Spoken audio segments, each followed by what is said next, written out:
Top local lead generation. We're here with Mr. Bernie Pawlik of Pawlik Automotive in Vancouver. Bernie's the owner and founder of Pawlik Automotive. They've been voted best auto repair in Vancouver 15 times by their customers. How are you doing today, Bernie? Really good. So we're going to talk about struts and specifically a Lexus where you did strut replacement. What's a strut?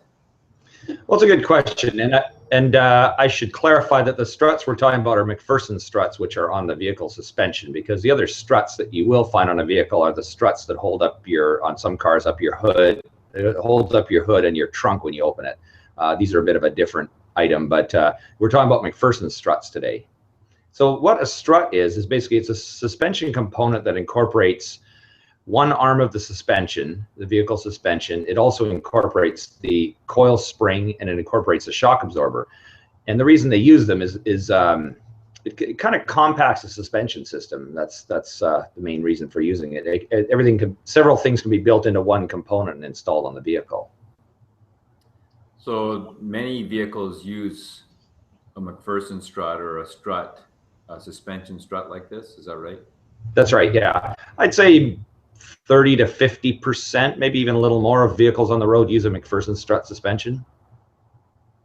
So why would people use struts? Aren't there other suspension systems? There are, and the sort of very conventional system would be like on a car would be two control arms. So you have an arm on the bottom, an arm on the top, and then ball joints on the ends where the steering knuckle sits, and then that allows when you hit a bump for the wheel to pivot up and down. Then there's a coil spring or some other type, maybe a torsion bar spring that attaches to the body, and then a shock absorber. There's a lot of parts to that suspension system, and some vehicles even have a couple of extra control arms. Some European cars use two control arms at the bottom. It allows very precise steering geometry, but with a strut you can eliminate a lot of these pieces. And so I think manufacturers like it from that point of view. It's a simpler way to do it. They can build one component and stick it all together. So is this an expensive replacement? They can be. I mean, like on a typical vehicle with shock absorbers, like an average sort of vehicle, it's probably $200 to $300 per axle to replace the shock absorbers. Whereas with struts, it can often be $700 to over $1,000 per axle to do the strut. So it's a lot more money. Struts are a lot more labor intensive. And I'll put up some pictures here. You can see what the struts. This is the strut on a Lexus that we worked on just recently this week. So this is looking in at the wheel. This is the wheel removed. You can see the brake rotor on the right bottom corner of the picture, and the strut is that black thing that runs from the bottom up. And unfortunately, this picture is not the greatest because it was in a dark area, but the sort of components up above are the coil spring. And if you look at the bottom left corner of the picture, or sort of the bottom middle to the left, that's the tie rod end. That's where your steering rack connects to your wheel. So that's what allows your steering wheel to turn and move. Next view here, this shows the strut in the workbench where we take it apart and replace it. Now that round spirally piece, that's the coil spring, so that's what allows your car to bounce up and down. And in the center is the piece that we replaced. That's the shock absorber portion of the strut, and that's the piece that wears out most of the time. Now there are other parts in struts that wear out as well. The upper mounting plate will wear out on a lot of cars, and you hear like clunking noises when you hit bumps. There's also bearings that can seize up and cause creaks and noises. So when the strut is replaced, we inspect all these components and replace them if necessary.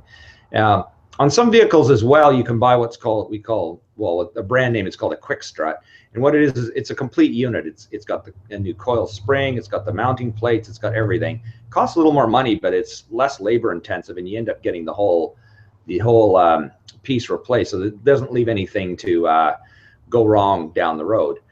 They're not available for all vehicles, and for Lexus, they're a little more of an exclusive vehicle, so there's not so much available in that department. So for these two Lexus vehicles we actually worked on this week, we had to do the actual just shock absorber portion of the strut. So how long do they typically last on Lexus versus other cars? Well, there's a variety. Age of struts really varies. there's two vehicles, and I'll show pictures of them in a minute. The first one, in the pictures you saw there, it's off a 1993 ES300. So that's a 22-year-old car at this point, almost 23 years old. Those are the original struts. I can honestly say we've been servicing this car for about 3 years, and they probably needed to be replaced all along. But they weren't really bad like they can be on some vehicles. The other vehicle we did is a 2002 SC430, nice little two-door convertible, hardtop convertible sports coupe that Lexus makes. And this vehicle only had 99,000 kilometers on it, but it is, again, what does that make it, a 13-year-old vehicle. So they do tend to last probably at least 10 years on a Lexus, or most Japanese cars. I have a 2001 Subaru, and I have replaced the front struts, but the rears, I mean, they're still in perfect shape. So they can last a long time, but there are other times where they won't, you won't get so much mileage out of them. They wear out sooner. Typically, Japanese vehicles, I find, and a lot of European vehicles, the struts are better quality than you find in an American car. So you need some strut work. The people to call is Pawlik Automotive. Check out their website, pawlikautomotive.com, or give them a call to book your appointment, 604-327-7112. Thanks, Bernie. Thank you, Mark. Talk again soon.